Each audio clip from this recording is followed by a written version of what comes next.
欢迎来到话题面对面单元。今天带您关心中美贸易战的发展，以及美中台三边关系。美国总统川普跟大陆国家主席习近平达成了贸易战休兵90天的共识，而在未来会有什么样的变化？中美之间可能会陷入新的冷战局面吗？而台湾夹在其中，又会受到什么样的影响呢？这一次的话题面对面单元，我本人独家专访了哈佛大学费正清中国研究中心前所长，同时也是哈佛中国基金会的主席柯伟林 William Kirby 教授，他也是美国公认的汉学专家。现在带你一起来看这一段独家访问内容。We know that U.S. President Trump and the Chinese leader just agreed to temporary 90 days ceasefire at the G20 to defuse the tension. And why will they do that? And after 90 days, will the trade war be restarted? And as of now, which country has the upper hand? Because I recall that in one of your interviews, you said the confrontation between U.S. and China is always bad news to Taiwan. I think that is absolutely true, and in this case, Taiwan is a little bit of collateral damage in this trade dispute. I think neither side has the upper hand at this moment. It's a case of, if it were to go on for a significant period of time, it's the economic version of mutually assured destruction. I don't think it will, because the relationship is simply too important to both China and to the United States.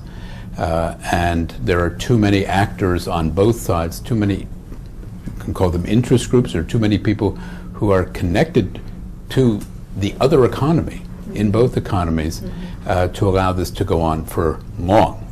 That said, the pause, as it were, or the ceasefire in it was, from the American point of view, an opportunity to allow the Chinese side to come up with some counter proposals. It's difficult, it's easy to imagine that both sides will be able to declare victory in 90 days or 180 days. There are many face-saving ways out of these kind of trade disputes.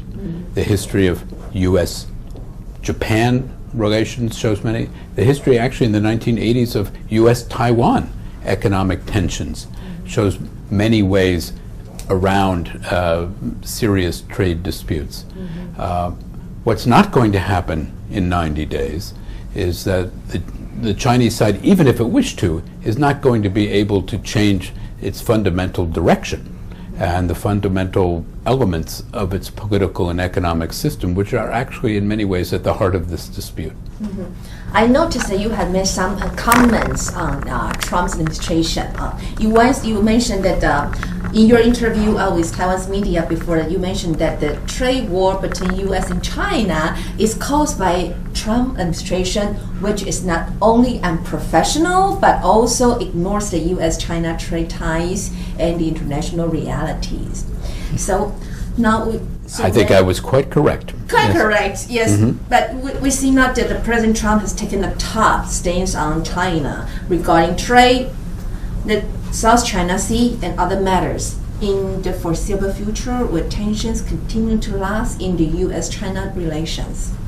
I think they are likely to last in a multiple set of ways.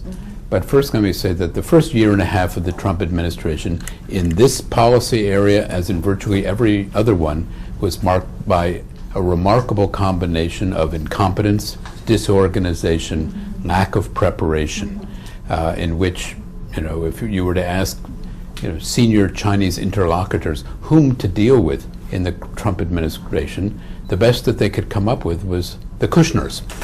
That's actually not quite good enough, quite frankly. And it's taken a very long time for the Trump administration to have senior people put in place in State Department and Defense Department, National Security Council, who know anything serious about China. That said, now nearly 2 years into this administration, there is a beginning of a coherent policy toward China. It's very much of a hard-line policy on multiple fronts. On political matters, on ideological matters, one might say, and on security matters and on economic matters. And why this has happened, it's difficult to say, but you have the advisors around Trump right now who are more of one voice than they have been in the past. Mr. Pence probably has articulated this most recently and most clearly. But if you were to look at kind of large causal reasons, in the last 5 years under Xi Jinping, China has gone to the left very significantly, and for many observers, unexpectedly strongly to the left in favor of increased party control, increased state-owned enterprise, reduced access, or apparently reduced access for international firms to Chinese market areas, seeking to create Chinese winners and national champions at home and abroad. Meanwhile, the United States under Trump has lurched in a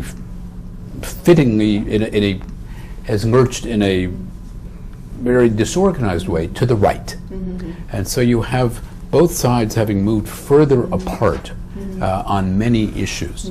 And I think that long-term trend is likely to continue, whether it's dealing with South China Sea, whether it is dealing with China's foreign relations here in East Asia, whether it is dealing with Chinese domestic economic policy or international economic policy. You just mentioned Vice President Mike Pence. Yeah.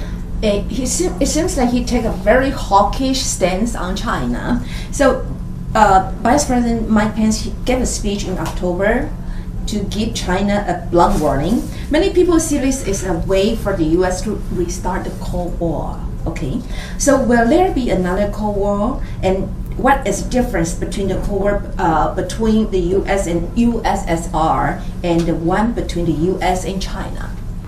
Well, first of all, I don't think actually there will be another Cold War. The United States and China have so many more interests in common than the United States and the Soviet Union did. The United States and the Soviet Union during the Cold War were locked in a global struggle for dominance, as it were locked in a series of proxy wars around the world, had thousands of missiles pointed at each other, were at swords point in Berlin from the beginning of the blockade in 1948 through the duration of the Cold War till 1989 when the wall came down.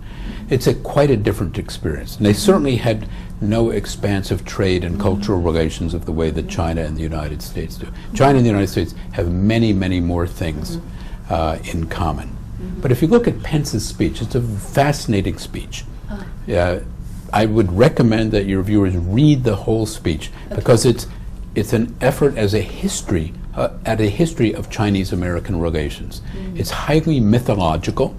It's Chinese-American relations as the Americans would like to see them, or some Americans would like to see them.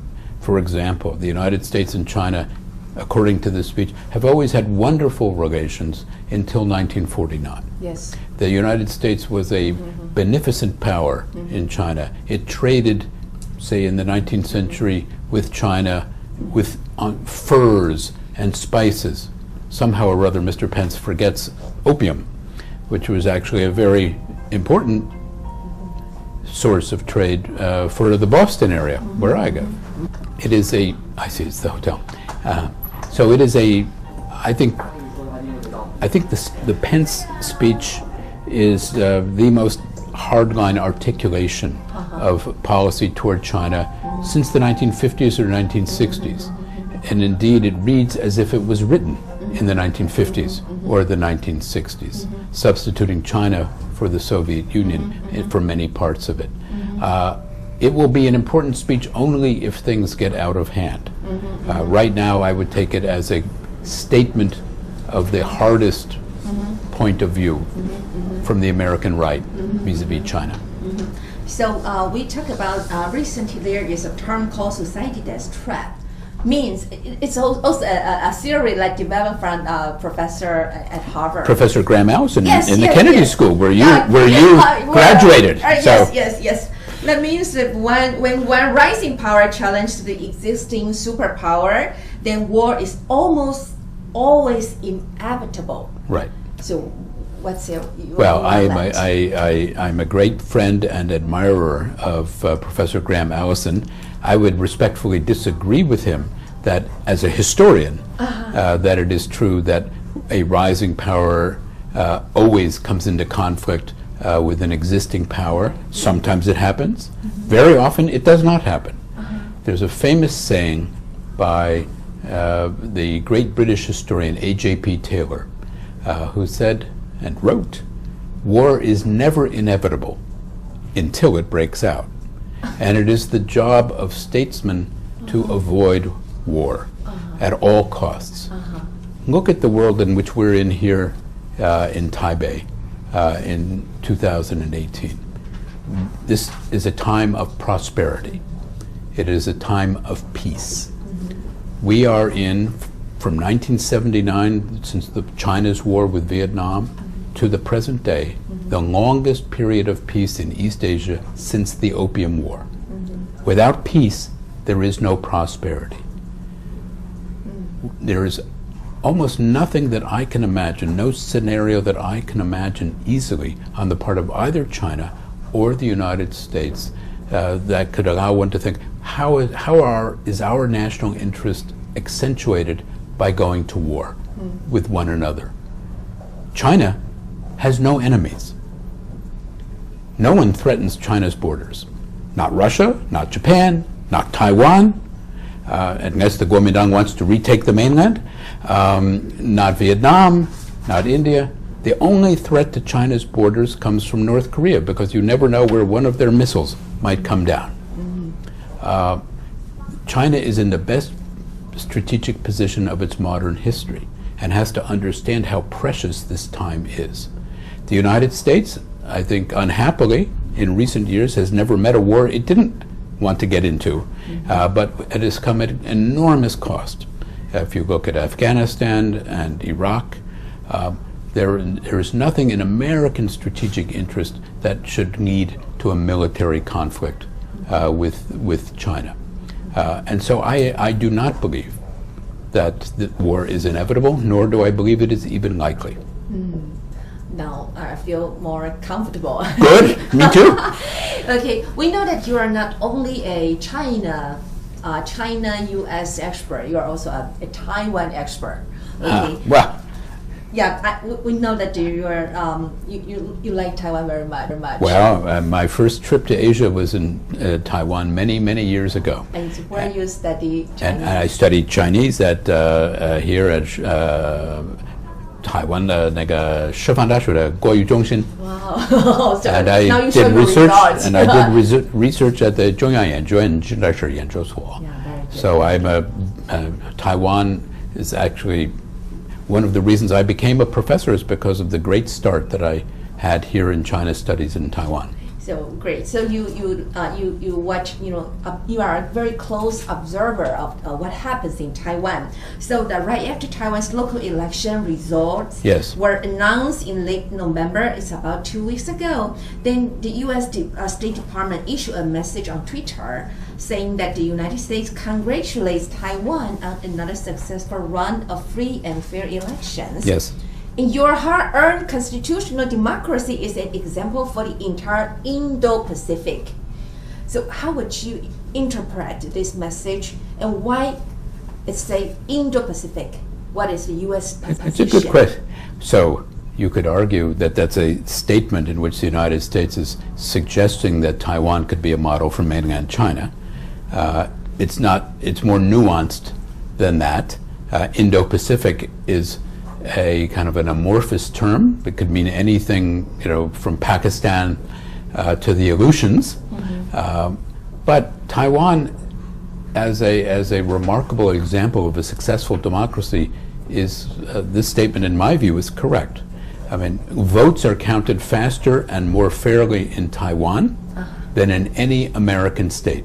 Taiwan should be a model not just for the Indo-Pacific, but also for North America, perhaps, or at least for the United States, where somehow we still have great difficulty having every vote count. Yeah, Professor, we just mentioned the confrontation between U.S. and China is always bad news to Taiwan. Yes. So, being sandwiched between the U.S. and China, Taiwan is impacted by both superpowers at all times. So why should the Taiwanese government respond?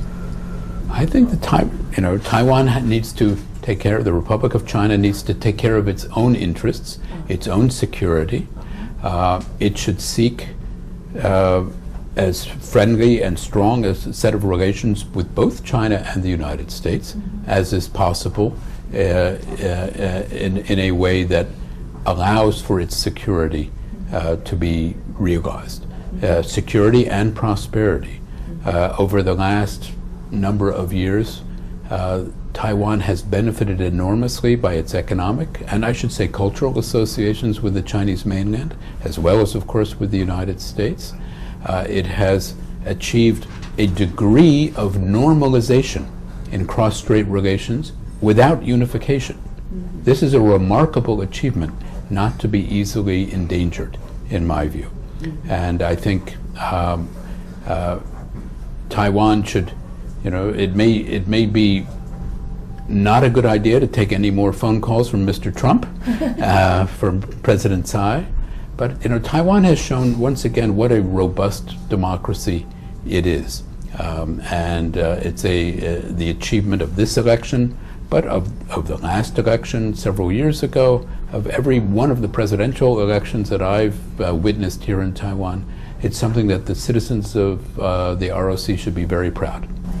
You just mentioned not a good idea to take more phone calls from President Trump. Right. Well. Okay. Well, actually, some people say that the incumbent President Tsai, Dr. Tsai Ing-wen, is in favor by the U.S. government, whereas a possible candidate for the next presidential election, your good friends, former President Ma Ying-jeou, is preferred by China. So what do you make of the 2020 presidential election in Taiwan? Well, my guess is that it will be hotly contested, maybe not as hotly contested as the one in the United States at the same time. But I disagree with the assessment that President Tsai or President Ma is favored by the United States or not favored by the United States. If we take that example, the United States favors anyone who is elected as president who represents the people of Taiwan. But we China don't prefer Dr. Ma is for sure. It may be that that President Ma's term had a much longer period of more cordial relations with the Chinese mainland, but I think it's quite wrong to think that, for example, that the Kuomintang successes in the recent elections are a referendum only on cross-strait relations. Certainly the Kuomintang itself and Kuomintang candidates are not necessarily pro-China. I think most candidates here, as far as I can tell, all candidates on all parties, all the major parties, are pro-Taiwan, first and foremost. How they differ, of course, on how to deal with the mainland, what the principles of that relationship ought to be. But if you take the example that, and here I blame the Chinese side quite a bit, but not entirely, just the Chinese side, the so-called 1992 consensus. Yes. I was on a TV show on the mainland about a year ago, and the interviewer, such as yourself, said to me, "Why is President Tsai?" No, he didn't say this. He said, "Why is Tsai Ing-wen such a separatist? Why won't she agree to the 1992 consensus?" And I said, "Well, I have met, not recently, in recent years, but I have met President Tsai in her earlier positions. She's a very intelligent and moderate person, and a very thoughtful person." And then he interrupted me and he said, "Well, we don't, on the mainland, call her President Tsai." And I reminded him that she was actually elected president, not selected as president, as happens in some other places. And you know, you come from Chinese, right? And they got that air on TV, so that was very kind of them. The 1992 consensus, we have to remember, and I once met Mr. Gu Junfu and talked about this. This was an agreement to disagree. when you look at it in a serious way, it's an ideal that we should all be together, a kind of a Da Zhonghua, the great Chinese people, but it has nothing in specific about unity and certainly not about political unification. It is largely a fiction, we have to understand. In many ways, the US and China's one China policy of the 1970s is also an agreement to disagree on what we mean by one China. And that has worked very well. Diplomatic fictions can work extremely well.